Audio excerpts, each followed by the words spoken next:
ذکر و تلاوت میں جمائی آئے تو کیا کریں؟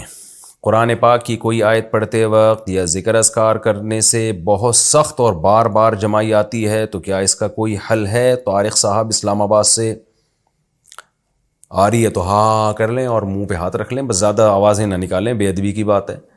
اور کوئی حل نہیں ہے بھائی، ڈاکٹر سے پوچھیں، وہ بتائے گا آپ کو. گرافک ڈیزائننگ کا کام کرنا کیسا ہے؟ اچھا یہ مسئلہ پہلے جمائی والا پوچھا تھا طارق صاحب نے اسلام آباد سے. گرافک ڈیزائننگ کا کام کرنا کیسا ہے؟ گرافک ڈیزائننگ کرنا کیسا ہے اور اس سے پیسے کمانا کیسا ہے؟ جو آن لائن کام کرتے ہیں کیا وہ سب کرنا درست ہے؟ طارق صاحب اسلام آباد سے. گرافک ڈیزائننگ میں بس کوئی ایسی چیز بنانا جو غیر شرعی ہو وہ جائز نہیں ہے. شرابوں کی بوتلوں کی تصویریں نہ بنائیں، آپ لڑکیوں کی تصویریں نہ بنائیں. باقی جائز چیز کی تصویر ہے تو وہ جائز ہے، ناجائز چیز کی ہے گرافک ہے تو وہ ناجائز ہے.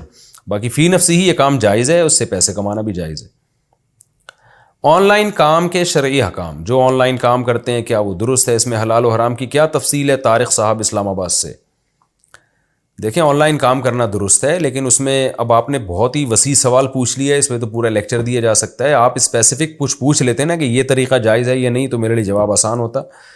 بہرحال آن لائن ٹریڈنگ میں ایک دو تین چیزوں کا خیال کرنا ضروری ہے. بعض لوگ کیا کرتے ہیں، کسی کی کوئی چیز بکوا رہے ہوتے ہیں آن لائن، تو اس میں یہ شو کرتے ہیں ہماری چیز ہے اور ہم سے خرید لو. وہ بندہ خرید لیتا ہے حالانکہ وہ آپ نے ابھی خریدی نہیں ہوتی، آپ کی ملکیت میں ہی نہیں ہوتی. تو یہ عمل ناجائز ہے. یا تو آپ دو پارٹیوں کے درمیان کمیشن ایجنٹ بنے کہ میں آپ فلاں کی چیز فلاں کو بکوا رہا ہوں اور میں اس میں اتنا کمیشن رکھوں گا. یا آپ سامنے والے کسٹمر سے یہ کہیں کہ یہ پروڈکٹ ہے، یہ تم میں بیچوں گا اتنے کی. بیچ نہیں رہا، بیچوں گا، بتاؤ تمہیں قبول ہے؟ اگر قبول ہے تو میں تمہیں جو ہے نا وہ کہیں سے بھی پرچیز کر کے بیچ دوں گا، میں تمہیں اتنے کی دوں گا، کہیں سے بھی لا کے دوں میں، بس یہ میرا ہیڈیک ہے. پھر وہ اوکے کر دے تو آپ وہ چیز مارکیٹ سے اٹھائیں اور اپنے قبضے میں لیں. قبضے کا مطلب یا تو خود اپنے قبضے میں لیں یا اپنا کوئی نمائندہ بھیجیں، وہ اپنے قبضے میں لائے گا. تو اس کا آپ کا جب قبضہ ہو جائے گا پھر آپ اس کو بولیں ہاں بھائی خریدنی ہے تو یہ لو جی میں آپ کے گھر میں پہنچا رہا ہوں. یہ اس طرح سے تو جائز ہے. یہ دو طریقے ہیں آن لائن خرید و فروخت کے، ان میں سے کسی کو اختیار کر سکتے ہیں. باقی اسپیسیفک کوئی خاص چیز پوچھنی ہے تو اس کے بارے میں پوچھیں تو میں بتاؤں گا. کرپٹو کرنسی سے نفع کمانا، کرپٹو کرنسی لے کر رکھنا اور بعد میں اس پر نفع حاصل کرنا کیسا ہے؟ محمد سرور ثوابی سے. دیکھیں کرپٹو کرنسی بعض چیزیں ایسی ہوتی ہیں علماء اس میں ماہرین سے پوچھ کے ہی رائے دیتے ہیں. کرپٹو کرنسی تو ایک ڈیجیٹل کرنسی ہے نا، یہ نئی چیز ہے، تو ماہرین جو تفصیل بتائیں گے علماء اسی کے مطابق فتویٰ دیں گے.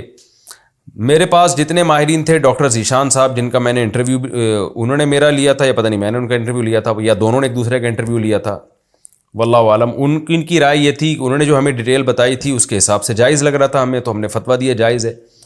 لیکن ایک اور بڑے عالم ہیں، عالم سے میری مراد کرپٹو کرنسی کے ماہر، جو میرے پاس ان کا نمبر بھی ہے، میں نام بھی لے لیتا ہوں، تھوڑا سا آپ لوگ ویٹ کریں.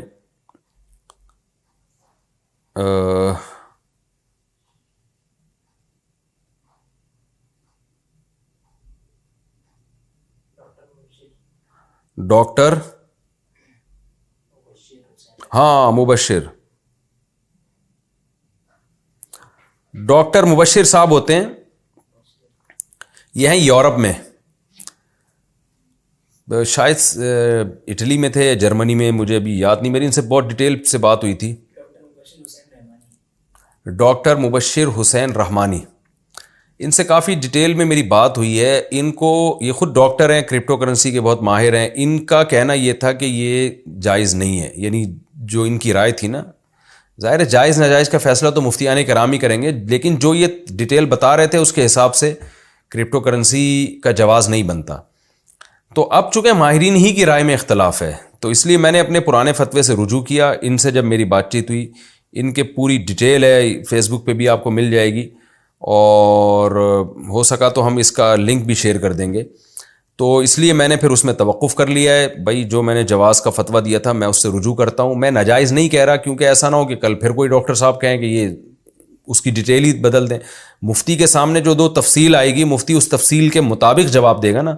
اب ایک ڈاکٹر الگ تفصیل بتا رہے ہیں، دوسرے ڈاکٹر الگ ڈیٹیل بتا رہے ہیں، تو پھر مفتی بیچارہ کنفیوز ہو رہا ہے.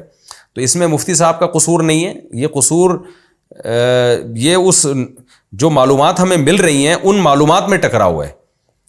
اس کی مثال ایسے ہے جیسے کوئی میڈیسن ہو. اب لوگ ہم سے اس میڈیسن کے بارے میں پوچھ رہے ہیں کہ یہ دوا حلال ہے یا حرام.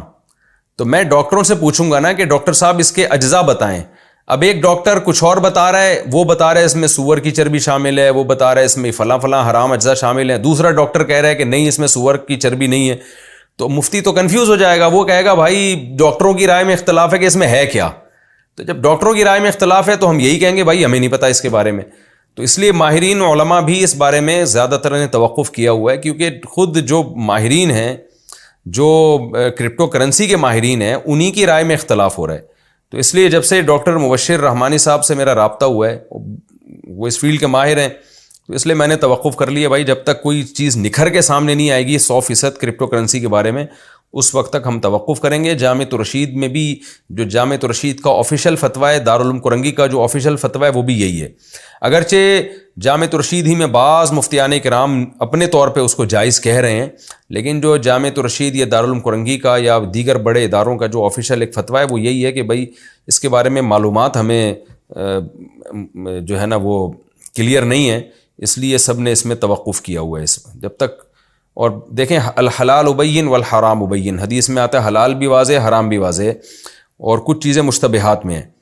تو بہتر یہی ہے کہ جب تک 100% اس کے جائز ہونے کا یقین نہیں ہوتا, مشتبہات میں تو ہے, بہرحال مشتبہات سے بچنا ہی بہرحال بہتر ہے.